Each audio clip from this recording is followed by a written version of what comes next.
Hello everyone, uh, welcome to my channel. This is my first video ever on this channel, so I'm a little bit excited. Sorry for my voice. Uh, Today I'm going to talk about some conquest tips. Uh, so let's get into it.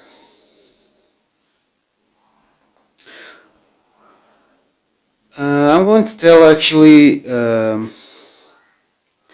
some tips that many players, or maybe some players, don't know about in the conquest, because this is a new game and many players are learning some things if they are playing the game.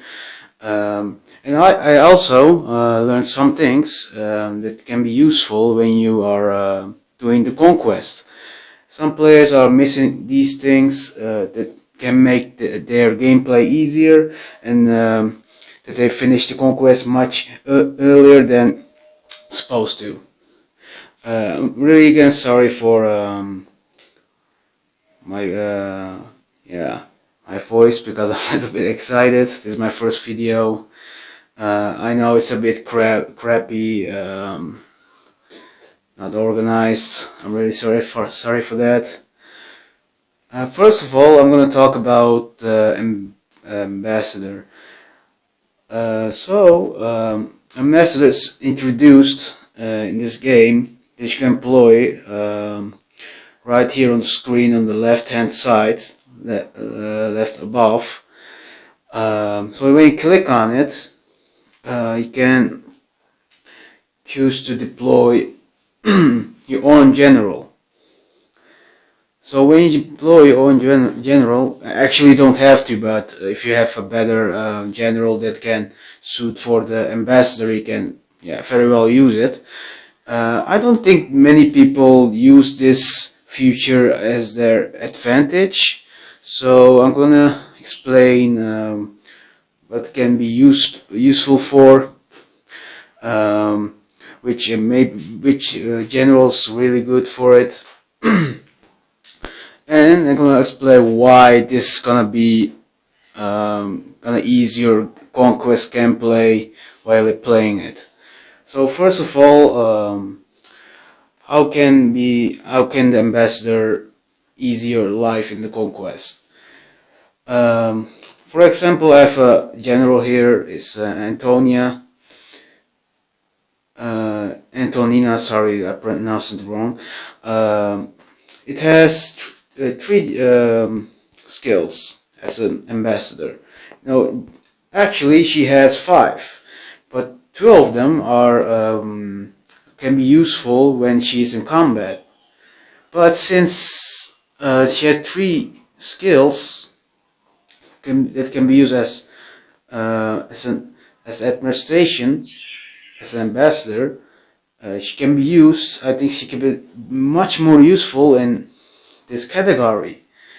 So I placed her in this place because of that. It has 3 skills.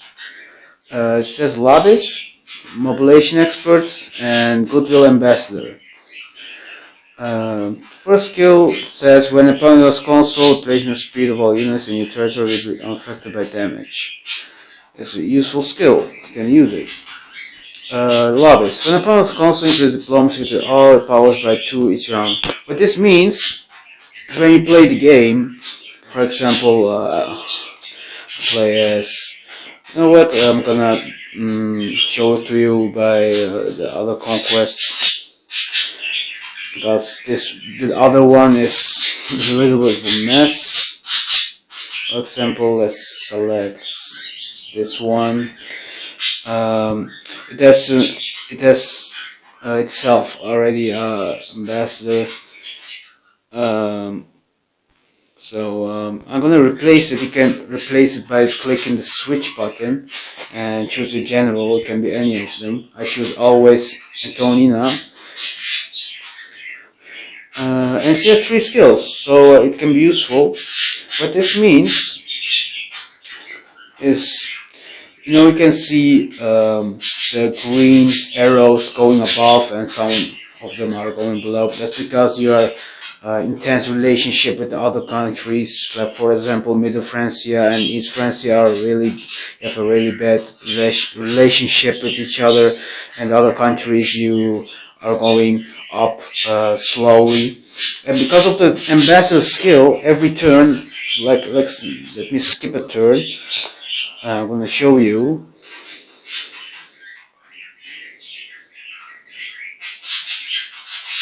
And by the way, sorry for the background noise. I have some pigeons in pets in my room, so sorry for the background noise.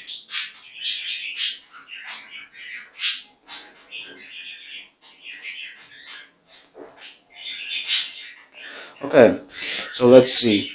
So as you can see, most of the countries are my relation with them are stacked up by 2. So every turn is going up by 2 and 2 and 2. And the reason why this is really good, as I found in the conquest, instead of to have really bad relationship with them, you can ally with them without sending them gifts, spending money extra on them. Instead, you can spend the money on your generals, on your units. Sorry, can make more units, maybe upgrade your buildings. You know, this is why this is very useful. And the other skill is when opponent calls the person gained by gifting to. For example, if you want to send gifts to another country, you want to send gifts. This is how you send gifts. Go to negotiation section over here next to declare war, and it says on the left hand side. Says plus 12 diplomacy if I send 152 coins and 42 iron. So why this is 12? Because it has already, if I send this, it gives 10 diplomacy. But because of my general skill, it's up by 2, so it's 12. It's really useful. Maybe you're gonna say, what's 2 gonna do? Yeah, I don't know. You can use it. It's a tip, you know. If you don't want to use it, you don't have to. Some players play the game differently than others, so it's a tip that I want to give to you as players to make your a little bit of easier conquest.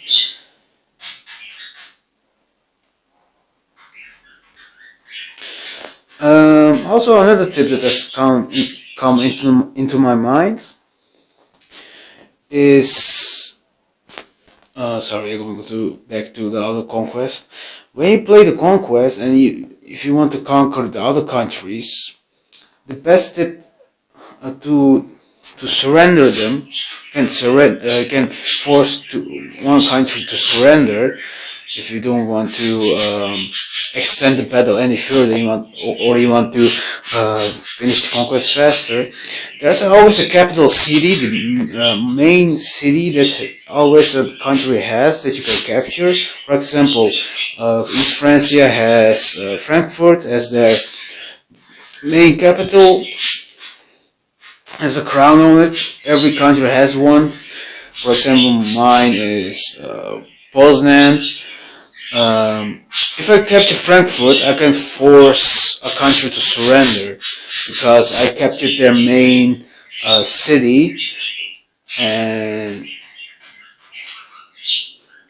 if you think it really truly makes sense.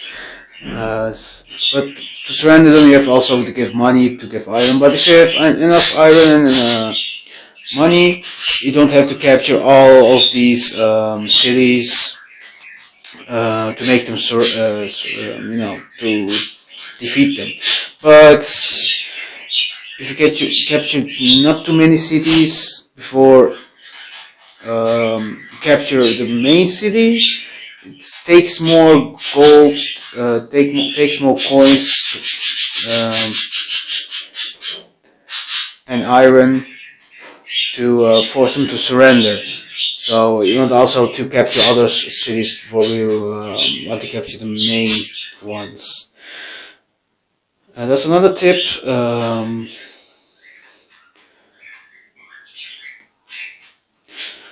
Let's see if I have another tip.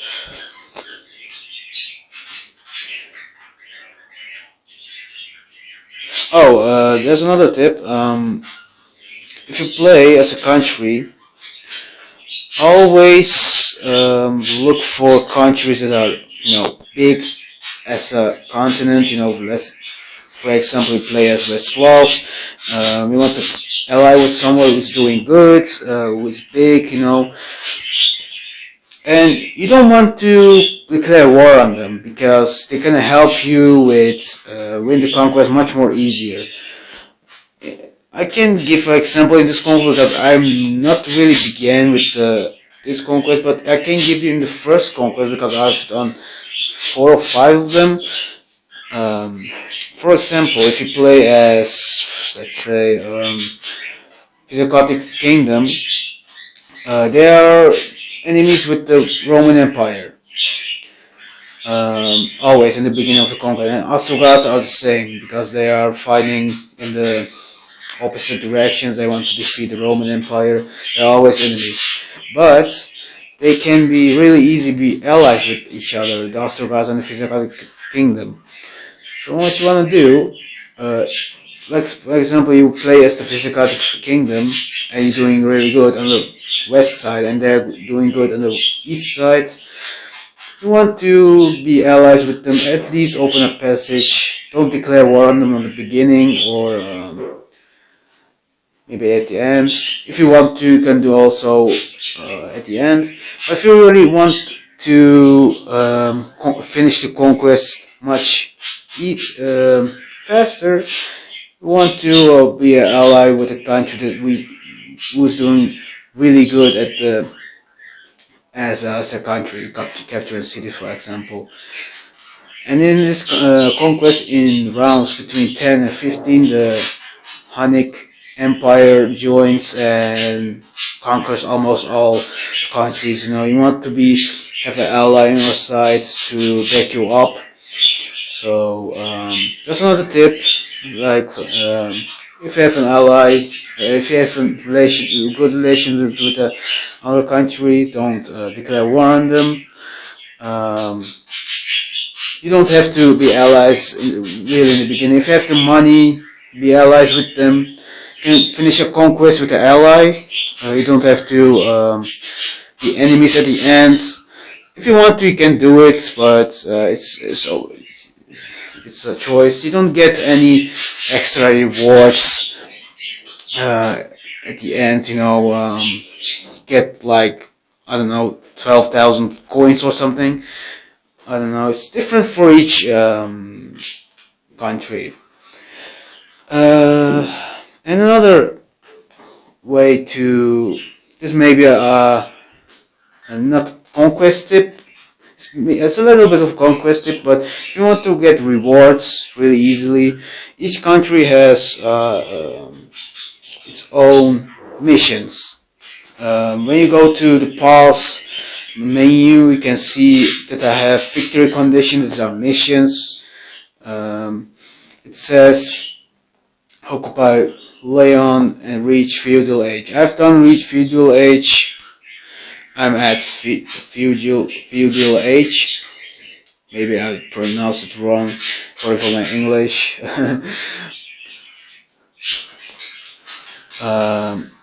If you complete this victory conditions, you win the conquest. You win. Actually, you don't have to finish it. This is a really good feature because for people who don't wanna take too long on a conquest, tend to do this instead of finish the whole conquest. Some countries have 3 missions, some countries have 2. Some of them are more difficult than the others. For example, this country has 2. Some countries have 3. For example, Western Roman Empire has 3, I think. Yeah. Also, what this symbol means, a passage, it means you can travel through this country without being um, warned that uh, you know, that you go into the country without, uh, knowing that. So that was it. I don't think that I have any more tips. No, I'm also a beginner. Sorry for that. I don't have any more tips as a conquest. There are also missions. Maybe you can find them, but they are here on triumphs. If you click on the conquest, some people maybe think it's in the menu, but it's here. It has missions to complete the whole conquest as a country. It has, for example, also star nation completions. 1 star, 2 star, 3 star. I completed some of them. Get like, for example, puzzles for fragments, for specific things. Get mercenary order to draw extra pieces for your units, or get these. It's a free rewards. You can do it. They also introduced with the recent updates some countries that were not playable. For example, Britons in the first conquest, or Ostrogoths in the here. To unlock them, you have to have compasses, and how to get the compasses is to win the conquest, to do the missions, the victory conditions, I think. So that's how we get them in the conquest. If you want to play as Ostrogoths, you have to have compasses. I've already unlocked Britons, because I want to clear out the west side countries before I go to the east side, because the east side is difficult in the this conquest, because the Hunnic Empire is gonna attack you, and they are becoming really powerful. I don't know how I'm going to do for Franks. The islands, they are difficult. The Burgundians are difficult as well, even if they are middle in the map. So it's really difficult. I don't know how you can do it. So that was it, I think. Like, use the generals in the conquest to make your life easier. Also, oh yeah, that's another tip. Use your what was it? Your war gear. War gears are, for example, I have a general. It's a war gear. Click on it,